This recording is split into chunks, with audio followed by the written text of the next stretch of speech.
चिंगी पार्टिकुलरली आई कम्युनिटी अमखकी वानते लान लौबीगनु पार्टिकुलरली हुजिक वैली लाप कानदी कनागुंबा कुकी की ओइसनु जौगी ओइसनु मारगी ओइसनु कनामत कछु तौब अखोई लेत्रे ngalingay chahi ama ni gi maya mamang dagi sida khoi nupi hariba tribe gi kuki gi or moi gi community gi ne sa pa ima ibel phogda fajana sep tawbiraga arambai tengol gi chinda oisanu aduga khoi gi volunteer oisanu youth na mayam da bhaw ngapi sindiraga police da sindiraga thagi gi wari mayam am leire handak ta sar ai gi sugunu kendra gi manung da leiba kaksing phuno haina khangna ba मफम दुदा मसागी सही कुंथ्रागा निथोई खक्ता गायरिबा ममासु लेखिद्रबा मपासु रुबा लैनाना नादना लेरबा मसामकसे plastic engineer ने अदुगा अखोइगी state सिदा country सिदा थबक फंगदबदगी नेपाल दा चलगा अखोइगी company दा थबक मागा चानजबा यावजरगा इमुंग मनुंग हिंगनबा होटनबा अदुगुंबा मी अमा सार अखोइगी state hood day हाइबा तारे तांग कुनगा माथोइदा चखिबा थासिगी तांग कुनगा माथोइ नुमिदांग वायरम की पुंग तरुक मखाइदा सा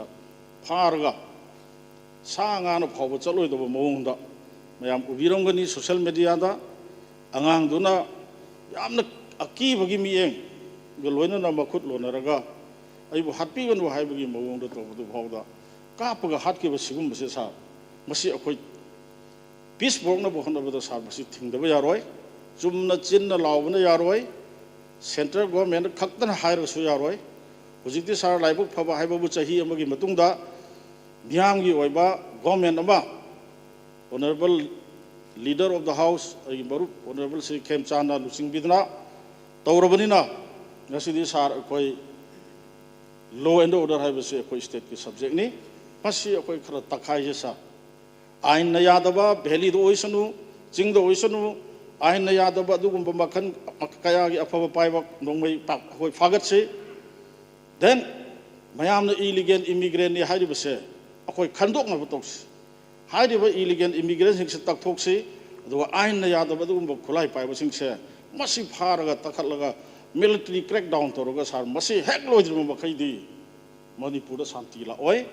phanayam na khoi mla minister sida sport na toroga poroga phaminaraga su hairi ba dum ba unlawful oi ba ain na yada ba mayam se takhai dru ba khai masi akoi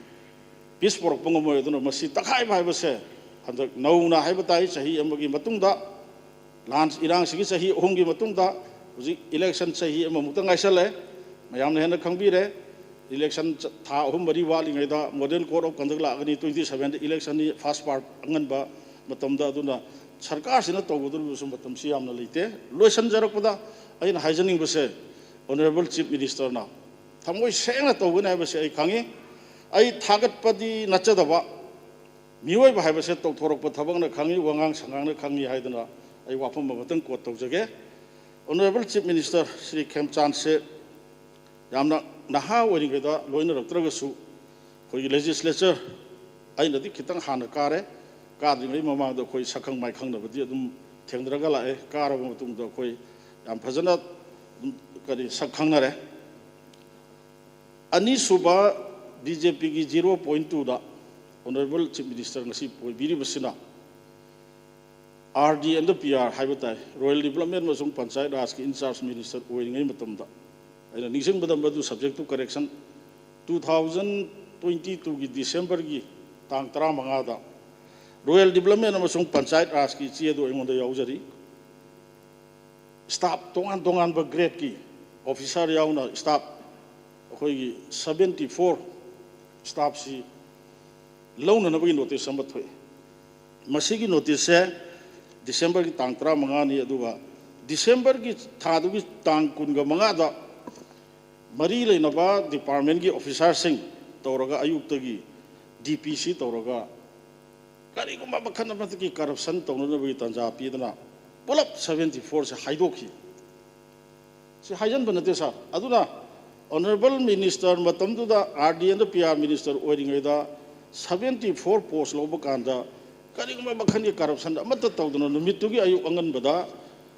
DPC फमगा interview तौरगा examination तौरगा नुमित्तुगी अथेंबद तौरगा हाइदोखिबदो मदुदा ममी ताई अचुंब खरदी तौब पामे हाबसे सार आई मदुदा खंगजखि मसी थागतप नते सेंगना थोखिबदुनी अदुना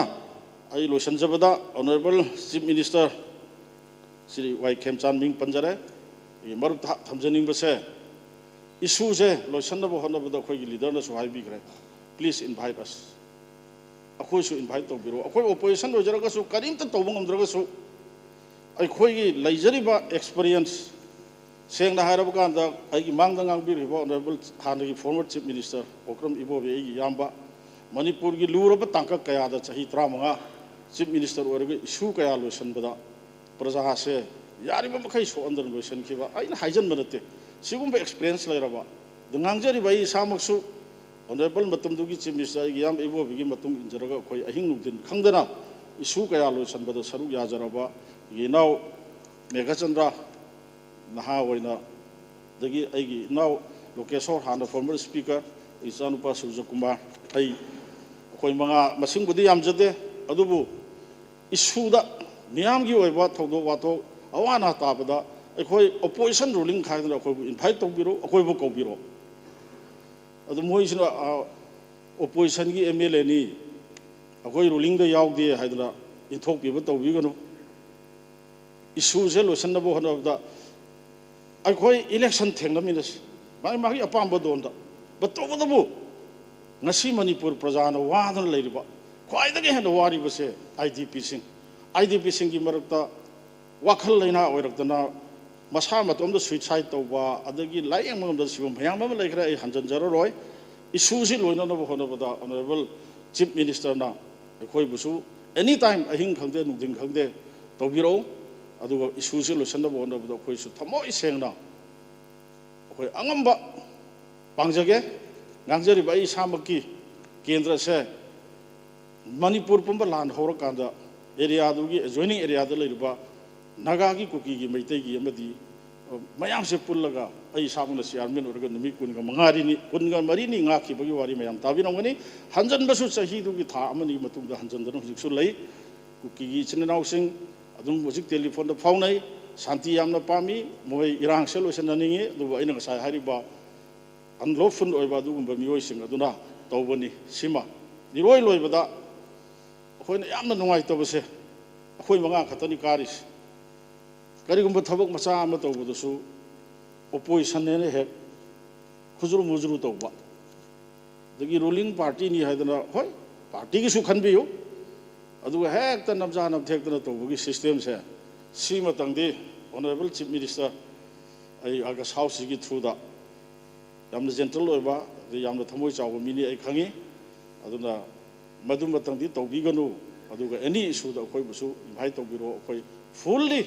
thamoi sengna support tawjage haiba wafam si thamjaraga honorable speaker buthagachari thank you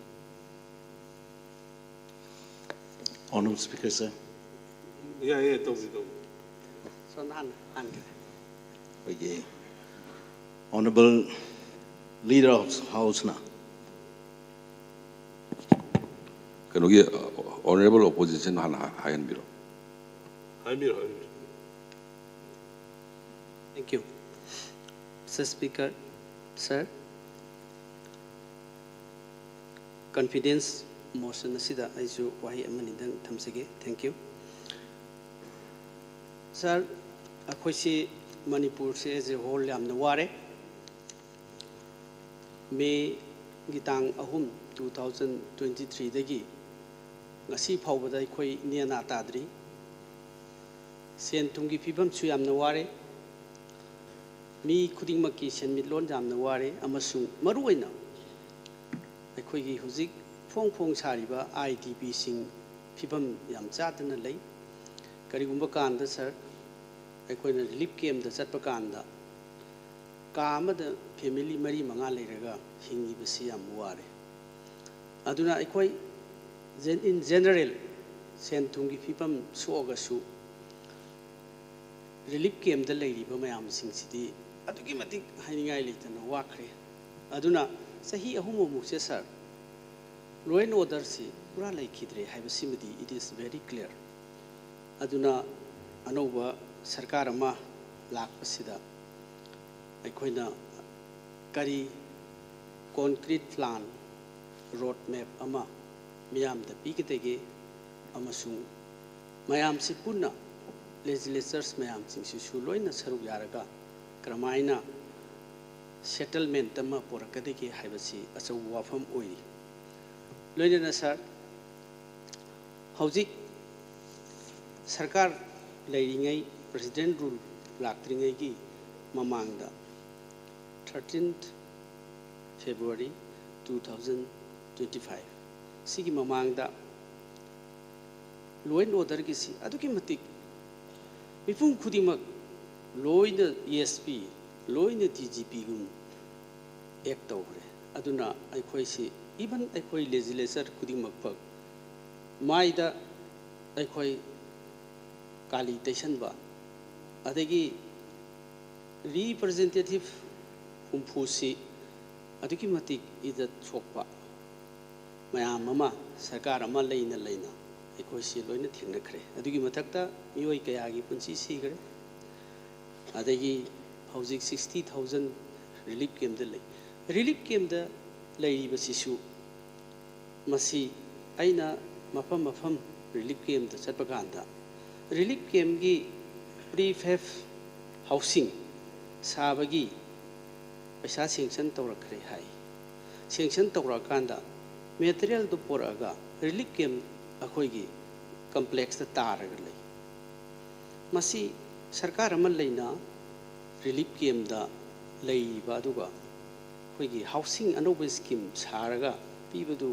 करिगी बरब पीद्रिबनो स्टिल हौजिक आईडीपी सिंगी रिलीफ कैम्प सागदब सेंक्शन तौरबा थबक दुबक्ता लोइसनदना चही हुम फादुरबि लेइबसी even the after the president rule and before the president rule masi karigi loisin tribunu hai question si la e aduna idp sing sina khosaung no bagi wafam chu hen hengale e aduna masi karigi no naina sam bishnupur district ta chalaga hangba matamda president rule lak pa hek hobaga masi sabal loisin base wa order pi dadna lepkhre hai अतगी then पोटेशन दो लोई तारगा लेरे सिसु करिगिनो अखोइगी relief camp द लेरिबा मयाम सिंग आईडीपी सिंग डिस्प्लेस पीपल सिंग सिना लेइगेदा बबो युम कई मांगखरबा अदगी मिसी मिना नंगबा सिबौत मोइना लेजेगदा पैसासु सेंक्शन तौरबा अदुगा मेटेरियल सु पोरागा अदुगा सारगा लेहन बुक नमदबसे अदुगी मतिक अखोइना सोन खरबरा खल्ले अदुना मखोइगी खोइरांगनबा अनरेस ट्रॉमा अदगी लेबसे मखोइ याम हेली हुजिसु हेन वाई मरमदी थाजबसी बुलप तौब ngamdre लोइनना करिगुंबा कांदा अखोइसी जरांगनरबा अनरेस वरबा मीगी लाइव इन द प्रॉपर्टी कनबा ngamद्रबा स्टेज असिदा सरकार सिदा थाजबसी करमाइना थाजगदगी नत्रगा थाजरुइदगी हाइब क्वेश्चन दी सरकार ना अदुम लेपखरे मरमदी सरकार ना मसी आइन यादबा सीरीज ऑफ मयाममा आइन यादबा मयाममा आइन यादबा मयाममा लैखी लैरिबा पोछि सरकार ना लॉ एंड ऑर्डर सि फसना मदु एडमिनिस्ट्रेशन तौरे हाइरेगा आइन यादबा पोछि इलीगल इमिग्रेंट बुरबसु नत्रगा खुलाई पाइबु ओरबसु नत्रगा लालहौबसिंबु ओरबसु मदुदी सरकारना हई सिंगना मदु ngakthokpa paikhatpa adagi madu सरकार की लॉ की मतुंगिना पाइखatpa हाइबसी यामना लाउथोक्त्रबसु अदगी मियाम ममांगदा टीवी दा कइदा लाउथोक्त्रगसु मदु पाइखatpa हाइबसी गवर्नमेंट की मथौनी अदु लाउथोक्ति लाउथोई अदुगा थबक उइनदि पाइखatपिदि मदु लोइनो ऑर्डर दा चाउना सोइखिबा लेखिबा मयाम होय हौखिबा सोइखिबा मयाम दुबु अखोइना मदु सिंथारा कांदा अमु हंजलकनी हाइबा मक्ति नत्ते बट यामना चाउना सोइमनखिदना मिगी पुंसी कया मांगी फसी सरकार अमगी मसी सिस्टम दा चौबा सोइबा म ओइखि अदुबु सर हौजिक लेरिबा अखोइ अखोई मेंबर्स यांखई मापन हुफुदगी लेखिद्रे मसी हौजिकसु अखोई याम अंडरस्टैंडिंग दा देन अदगी ताथोक तासिन तौनरे हायर कांदा वारौनरिबा मयाम सिंसिसु मसी लेंगाक अमा लेगदोरिबा लेरिबा असिना मसिनसु अखोई मयाम कलेक्टिवली नबल लीडर ऑफ द हाउस वासकपा हेक लोइबगा कलेक्टिव डिसीजन अदुम तौगनी हाइबदु याम फजै अदु तारगसु मसी तौद्रगति मसी अखोई पुनमो अदुम वागनी हौजिक सर मसीगी आईडीपी सिंगी चांगनबसी सरकार ना अहानब अनाउंसमेंट अमा 3 phases of resettlement plan of the state government and lautoi madu haukiba 31st December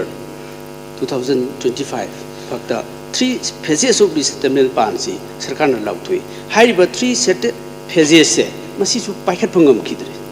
and again amuk March ki 31st laiba coming March ki 31st March sidasu amu another resettlement plan ama sarkar na lauthokre hojik lauthoiba singsi hanjan bangamde then mamangi the 10,000 amu resettlement tauge hairisi mai mayum da sangma makti natte aduna maduna akhoigi housing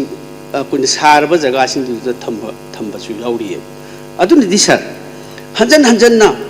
सरकार की planning लाउथोक announcement fail उरिबसी मसीदी sir लेबाक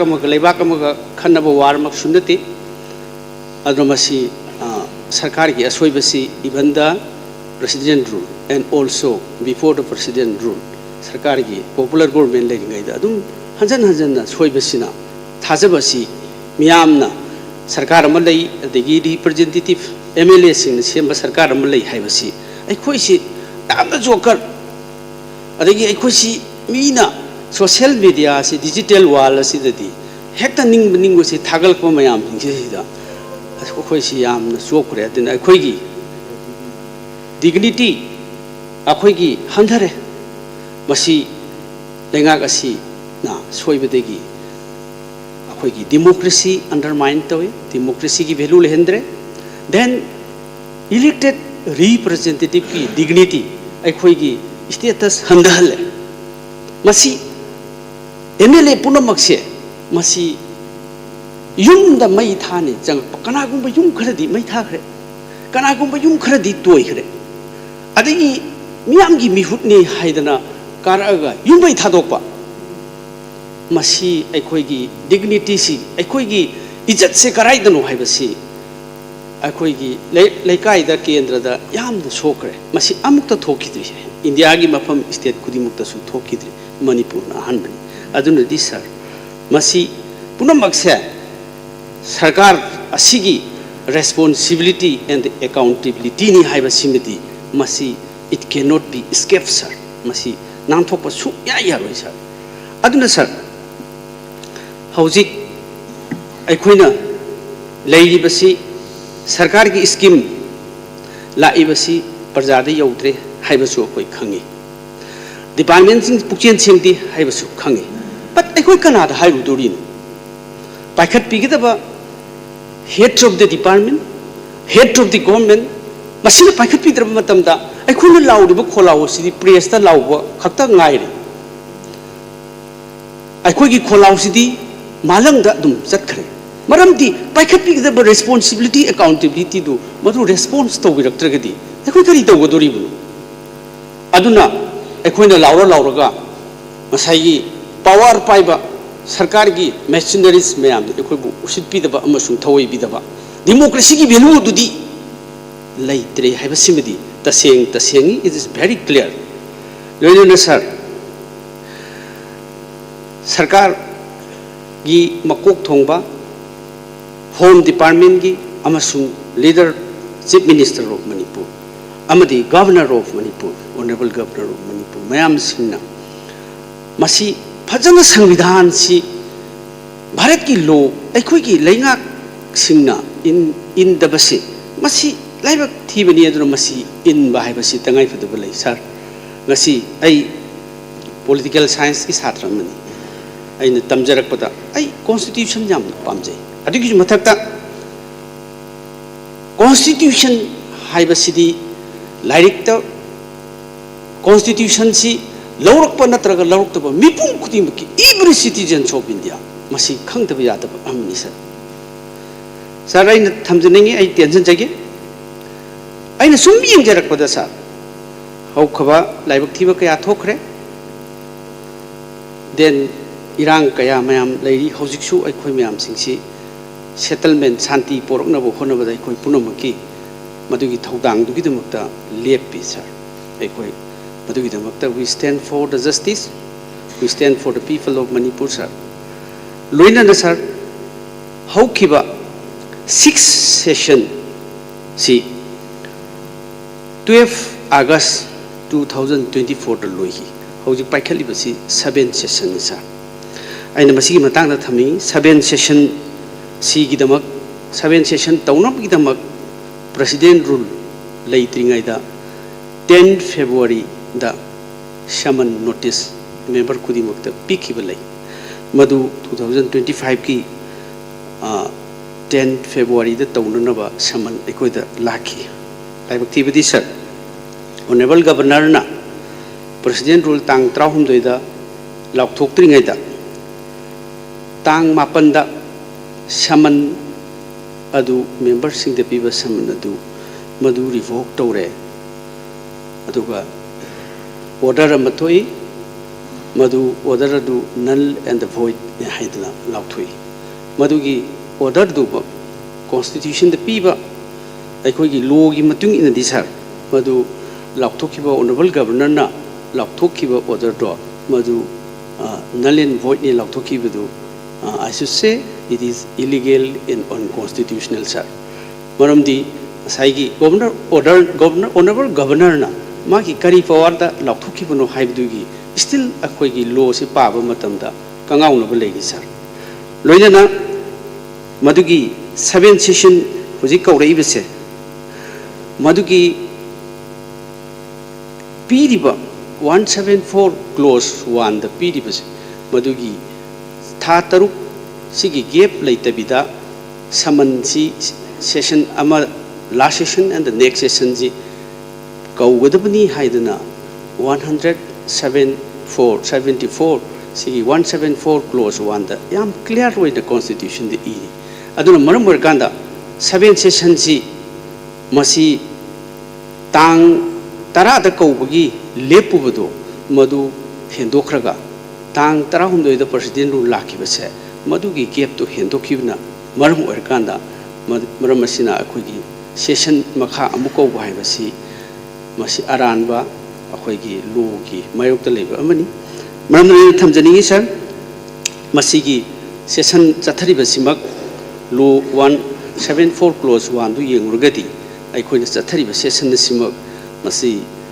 unconstitutional oiba akogi session amani haina lawdaba yaroi maram aduna masigi constitution si fajana amutang su neinabiu madu paraba matungda adugi madum su thamjani maram aduna akoi hujik chathari basi constitution pibagi matungina yagadara yaroidra haibasi su neinafam thui hainani khali loina nairoi beda sir sigi confidence motion sida akoi punamakna suggestion tauba adagi akoi punamak ki awaba mayam singse kokna base masi sarkarna kari kari plan legedege haibasi su concrete road map ama miyam da amasung members sing the khangan biu haina tamjabagolena tenjari thank you sir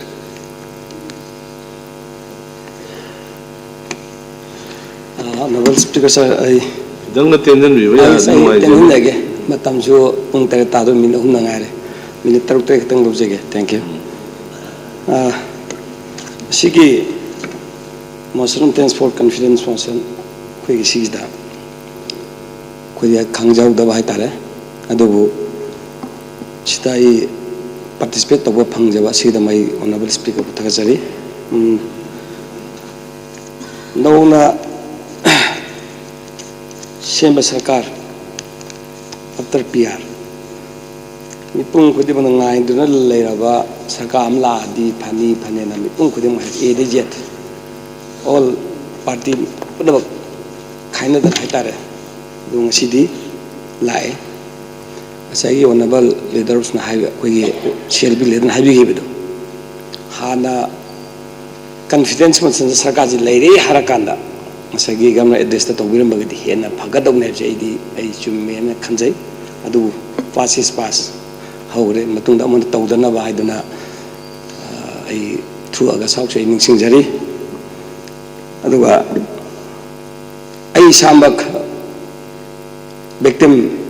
IDPs manungda ay sa in person siya mo sa amin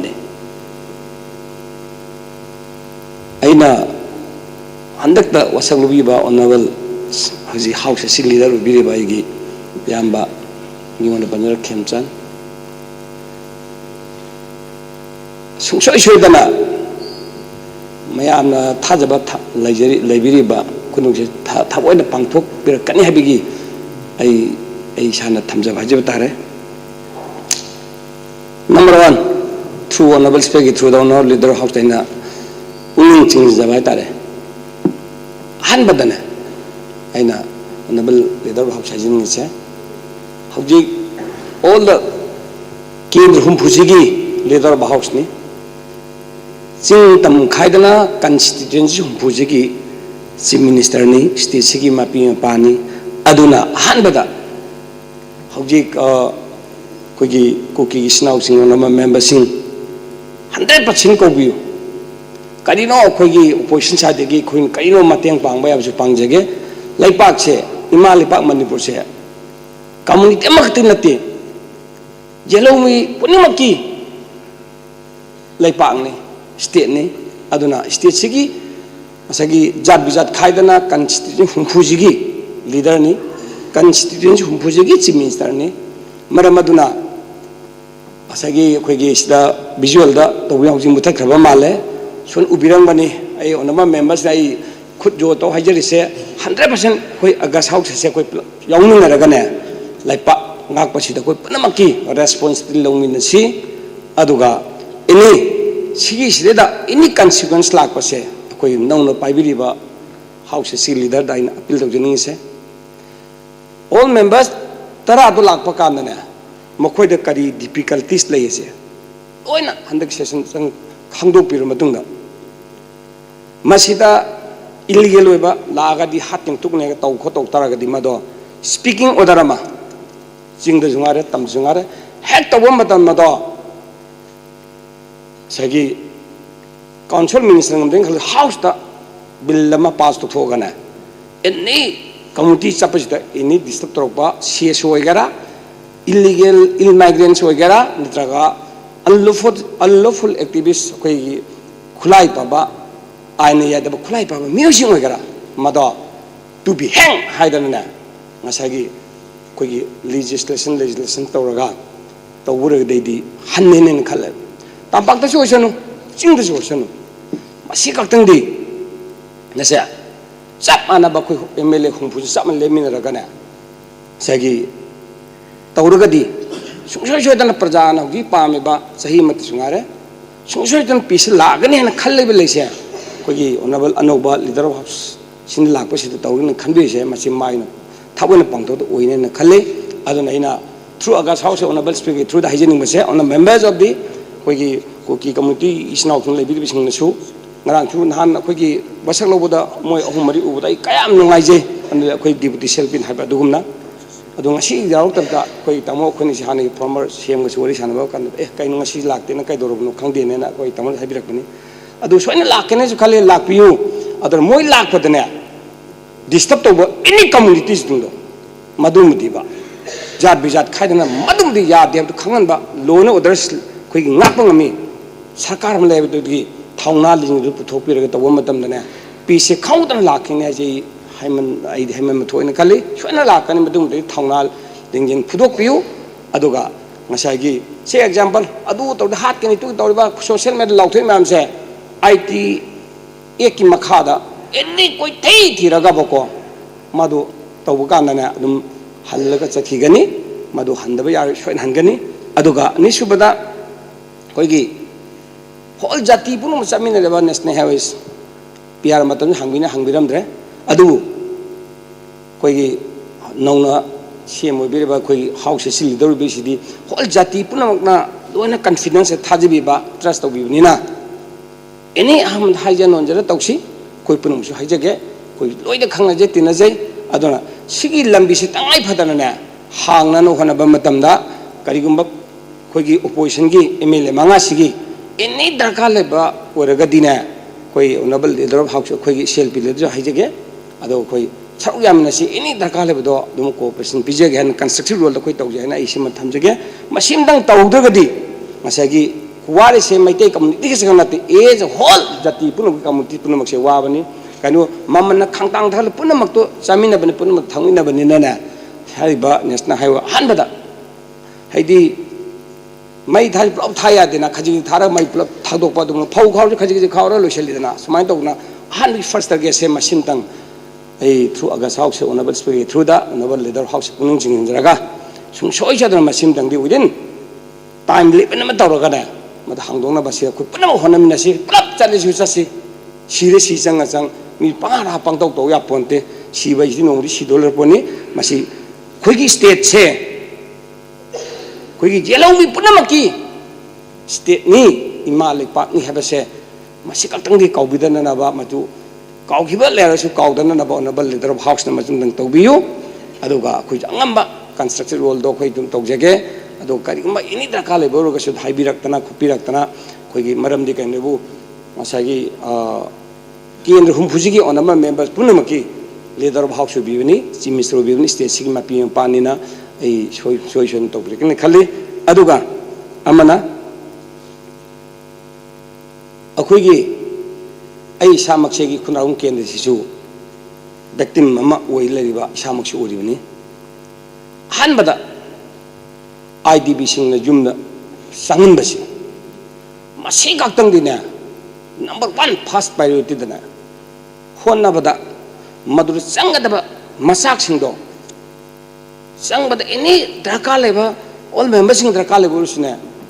खोजु सरुक याजगे तौमिनसी any कदुजे कोई याजगे कइनेबु असिना संगप कांदुदने यानरब कांदुदने सिंगदजु तापतंग वारे तमदजु तापतंग वारे मखोय नि बे खुगी community नि से अवाबा से ईश्वर न उरमनेबा होल पॉलिटिकल पार्टी पुनुसु उरंगनी सिदन हाइनरंगनी अदु इसादा दि थोकजबनि इसादा थोकने इसादा खरा इमोशनल हाइजबनि मसी से तोब कांदने मसागी कोई ओनबल सी ओइदिंगदसु कामजोंग चतना वरि तै सानादना इसान जसा हाइबि गिदुनी अदुना मरम उदना मसी फर्स्ट प्रायोरिटी से मसी कक्तंगदी कोई जात बिजात खाइदना दोन दोला खाइदना मसी संगबा मतमदा कोई पुनमकी मसगी all the members of the कोई अगस्त हाउस सिगी मेंबर्स सिंगना मांगी इज्जत फजत पुनमतो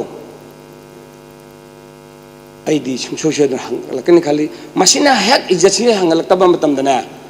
मतुंग लाकदब जनरेशन खुदिमक लाकदब मेंबर्स सिंगदो रेस्पेक्ट तौद्रगदी मसागी लेपाक से लेपा ओइना चलाइबा यारोय कोई सासन लेबा लेपा अम हाइबदो ओरकनी अदुना मसी रेस्पेक्ट से मांगना होनबा मतमदा मसागी कम्युनिकेशन गैप लेगिबदगी थोकिब थौदो माक्तनी अतमदना हेक्तना तौगेबसु ओरमोय अदुना कोन वरि सानजाबदा हाइतारे कुइरी वारे कोई पुनमन तौरसी पुनमन पुनछलसी हाबिसे कोई सुम तोयना वरि सानजाबदा हाइजबा इन थेंगजरकपदुनी अदुना अहानबदा IDP सिंगसे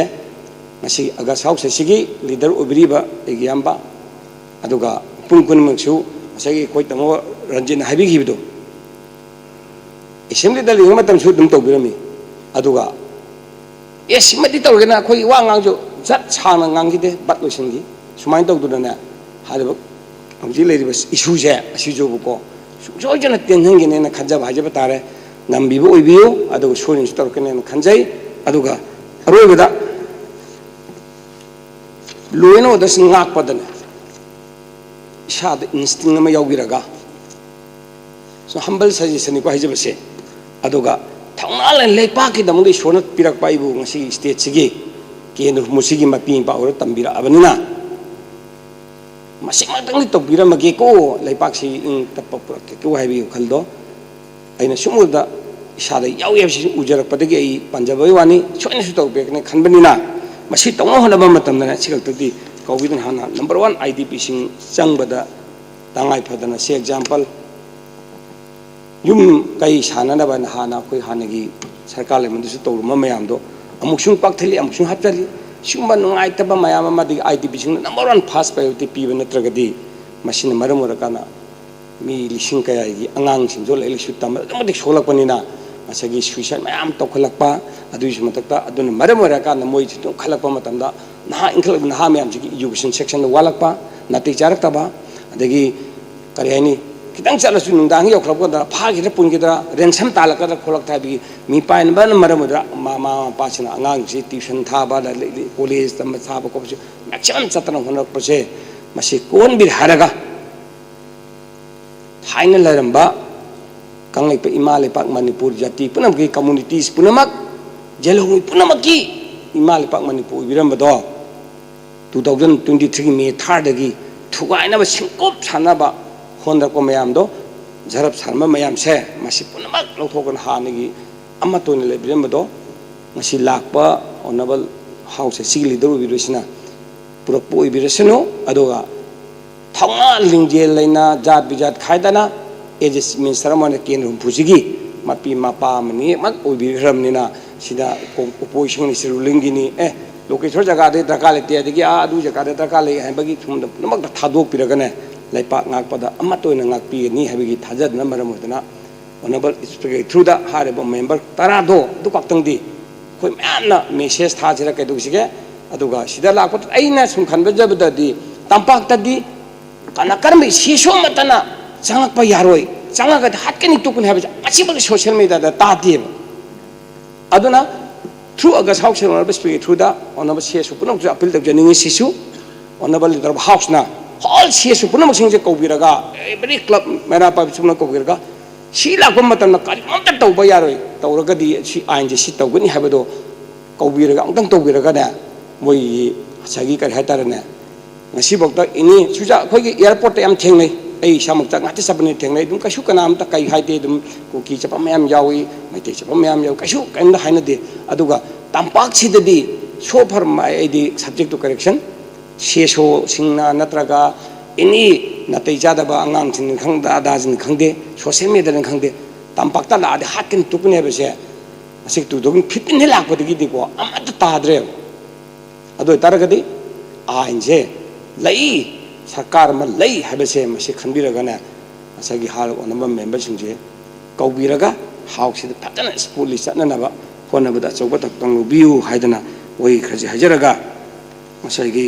haina handan hajaraga koigi IDP singge si kaktang di isada thogi isada victim ojarimnina masi athubim ta hanjanna honaba matamda any policy semakpa matamna opposition role da kala gadi koji saru yaji ga hajaraga tek ta kadana imale bak manifest peace lak oina bada masi lakiri CLP leader kogi kare tare kogi house leader si lak bada anobor sinu hajaraga honorable speaker matam khara pi bi undu lai thaga chari thank you honorable speaker thank you ai yamna tena dum thamjage sir first of all congratulations on forming the new government and aigi honorable leader of the house obiriba Uncle Kemchan, Honorable CM. Sir, Nasu, Hui, Aina, Yamna, Toina Tajarak Bahavatare, Manipur gi problem, Laiva Matamsida, Aina Yumda, Tianajarpa, I Wahi Matang Aitamsake, Pavung Hanagi, Honorable XCM, Havatare, CLP leader, or is it Humlak, Chief Minister, Wasak Pase, I Humlak Yauzakre. Yauzabazita mana hai basi sir sit thamoi dagini man haijabse aina chief minister wasaga halakpa matamda phamungda tumbada aije mittagi pi tagi toy karigino hai matamda manipur gi praja mayam sigi expectation se amna chauna leihraba adu akhoina tawgadona kaya mukti moi gi expectation se ngamhangadagi haibagi adu khalluda nungdang tumba yade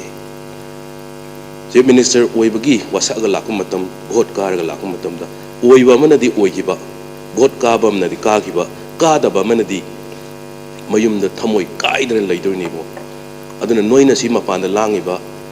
aduga noina bambala thariba mayam singse si ID sungya yade tohongano haina aingonda pokta kharaga pibirakpa mayam do ngasi lak laibiriba government sidasu praja mayam gi expectations ji amna chauna leidurimni sir aduna koi constructive suggestion opposition की side की matam की adum अखोई सु तौजगे मसीदा अखोई न opposition ने high दुना आई government से नमधा नबा गवर्नमेंट से कनो तौनब तौबनी हाइना खनबिगनु अखोई की अखोई न तौरकदरिबसी कितंग हार्श ओइरगसु कंस्ट्रक्टिव सजेशन गातनी हाइना सर की through the honorable leader of the house ngasi library with through the sir ai thamjari sir aduga IDB sing da la amatam da mayam akoi senior members na mayam thambikre ai gi wakhanda di IDB sing se akoi imphal manung sida khara periphery da leba mayam di phanam amsu hongjinna gre adugu khwai dagi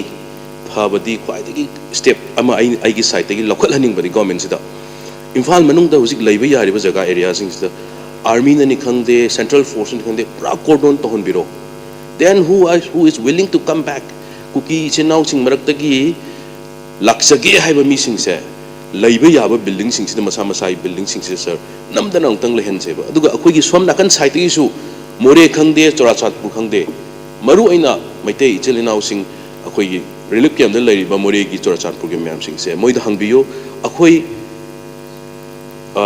gi temporary camp pamde akhoi isa gi yum da hanjage haibne sir de sina first priority da lauraga amani khangde sir masi gi masim tang di aina anobu government sida da hunjaningi sir aduga aina sum tajabada akhoi gi relief camp da leiriba mayam sing ato mafam da leiriba mayam sing se moi gi voter list da hapna ba sema matam da samna hairabada ai gi da leiriba ai wangjing da lei khangabok da lei मोइगी सिदा लैरिबा मयाम सिंगसिदा मोइजे voter card सा मतमदा केंद्र दुगी मफम दुगी voter अदुगी address तो ओइना सागनी हाइबा subject to confirmation अदुगुंबा sir खरा लै ना hi sir मसी चुमम तारगदी थाइग्रे मोइ address सिंग लोइ होंग्रने sir अदुना future दा मसीदा अखोइदा अफब लै ओइरो ओइ हाइबगी सर मसी म लैजै मसी म आई यंगजन हनिंगे सर अदुगा अखोई मयाम नसु लोइनमक अहलमन अखोई सीनियर मेंबर ऑनरेबल मेंबर मयाम सिंग नसु लोइनमक थंबिरे सर अखोई गवर्नमेंट से फुल्ली सपोर्ट तौजनी अदुगा पीस पोरकनबा मणिपुर शांति लाकनबा अखोई पुनमक खनमिन तानरगा अफबा पीस पोरकबा पीस लैबा शांति लैबा मणिपुर मतंग ओइनबा पुन होनमिनसे सर अदुगा अरोइबा पोइन मतंग सर लंबी मयाम से मणिपुर पुनबगी लंबी मयाम से इम्फाल मनुंग खरा नतना 60,000 IDPs मैम लई है 60,000 IDPs लई सर मोई नोमगी चरा तालग चाबा मैक्सिमम 90% दी नोमई चरा ताला चाबा रंगनी खुंगंगदगी मणिपुर की इकोनॉमिक असुक यामना सोबा मतम सिदा अखोई इमा ललोनबी मयाम अमा खुंगंगदगी इम्फाल द लाकपा मै नत्रगना माई आ मनुंग इंटीरियर दगी डिस्ट्रिक्ट की सेंटर सिंग द लाकपा मयाम अमा पोचै योनबा नोमई करबार तो मयाम सिंग सर उफुन चारगा मागी लंग्स तक मागी बॉडी तक क्या हार्म होरंगदगे न सर अंतंग अखोई प्यार अखोई प्रेसिडेंट रूल लेंगाई मरक्तसु लंबी लंघांग सेमबगी थबक से अमत तौगिद्रे सर अखोई ngasai ऑनरेबल अखोई ओपोजिशन की अखोई CLP लीडर न ngasai थंबीगद रिस्पांसिबिलिटी से चो रिस्पांसिबिलिटी से पॉपुलर गवर्नमेंट अमा लागा तौजिसिनु हाइदना तौबनी खंगदे अमनी खंगदे सर अदुना सस्की नि खंगदे अदगी PMGSY नि खंगदे ngasai ऑनरेबल गवर्नर न लाथोकपिरम लंबी मयाम PWD की मखादनी खंगदे सर मसी की लंबी सिंग से सर मरोन मतंग सेंबिद्रगदी रिलीफ कैम्प द लैरिबा मयाम इमा आइबेल मयाम सिंग नोंगमगी सरा तालिम मयाम सिंग से सर लोइनमक हेल्थ हजार्डस ओइदना सर मणिपुर दा अचौबा हेल्थ क्राइसिस मति लाकनी हाइबसे मसी की अनौबा गवर्नमेंट सिना टॉप प्रायोरिटी दा इंफ्रास्ट्रक्चर डेवलपमेंट दा मसिम तंगदी लहोंजनिंगी हाइबा वहाई खरसे थमगा आई ऑनरेबल स्पीकर वों खना थागतचरी thank you Honorable Speaker sir, कोई मणिपुर से थेंखांग के आदा अमगा कम्युनिटी अमगा खन्नबसी अदुम थोकिदब नते 1993 की कोई नगा की इरांग दुसु more than 1,000 C it was very unfortunate अदुमाइना सुम मतंग थोरपगी हदकसु थोपा हाइजबताई तंग समलबना so कोई कनानसु मतमदु कमाइना थोनगिबिनो हाइना कनादा ब्लेम तौनबा तौनते ngasisu opposition की मेंबर खुदे बंगना ब्लेम तौबगी महुत्ता कोई मतेंग पांगजगे पीसफुल एटमॉस्फेयर में पुरोनबा हाइबसी आई ओपोजिशन की माइकई द लेबीबा ऑनरेबल लीडर ऑफ ओपोजिशन यावना आई पुनोपो आई थागत पो फोंदोक्सरी लोइनना आइना थमजनिंगसी पीसफुल एटमॉस्फेयर में पुरकनबा होनबदा आई पुंबगी responsibility ने हाइबिरिदु आई चुमी कोई मसी honorable member ओइबा कोई कुदिमकी अतताई ओइना लोबम थु याइना थमजर कांदा peaceful atmosphere में पुरकनबा आई दिस साइ चंगना बयादबा चटपा यादबा अदगी मयुमदा हंजनिंगसु हंजन बयादबा लैरिबा मयामसी ट्रस्ट डिविजन अमा कम्युनिटी अनिसिगी ट्रस्ट डिविजन अमा लैबसी मसीगी ब्रीड समा तौनबा अखोई पुना मतेंग पामिनसी हाइबसिमा आई समझनजगे लोइना लोइना कछु थोइदोकना सांगना हाइनिंगाइदि लैजदे आइना थमजनिंगसी साइ ऑनरेबल मेंबर कोई मेघचंद्र हाइजबताई ना थम्बिगिबदा मसीगी फामिबा सेशनसी कॉन्स्टिट्यूशन ने यादे हाइबा पोतु मदुम तंगदे विड्रॉ तोबियो मरमदि मदु कोर्ट केस लैबा पोनिना हाउस ने नबे यादबा पोनी मदुम तदी कनोगी कोई हाउस की रूलिंग दगी कनोदगी प्रोसीडिंग्स दगी मदु एलोथोपियो हाइजर कांदा तेंजरी पुनो पुथागचरी Hoji motion asi yabi ningwasingna ayes haibiro aduga motion asi yaningdabasingna no haibiro ahanbada ayes na hobiro ayes no haibiro ayes have it motion is carried.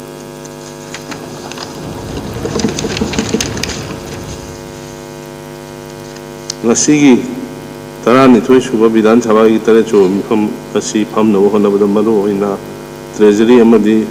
opposition bench election bilba honorable members state government officials security personnel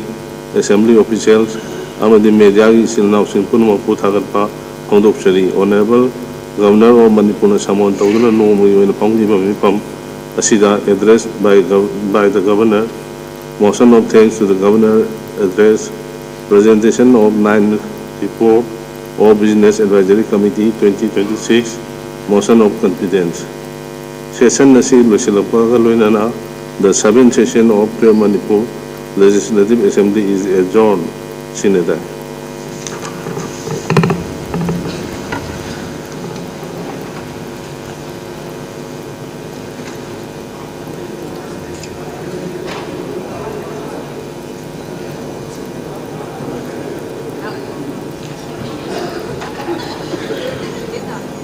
Wow.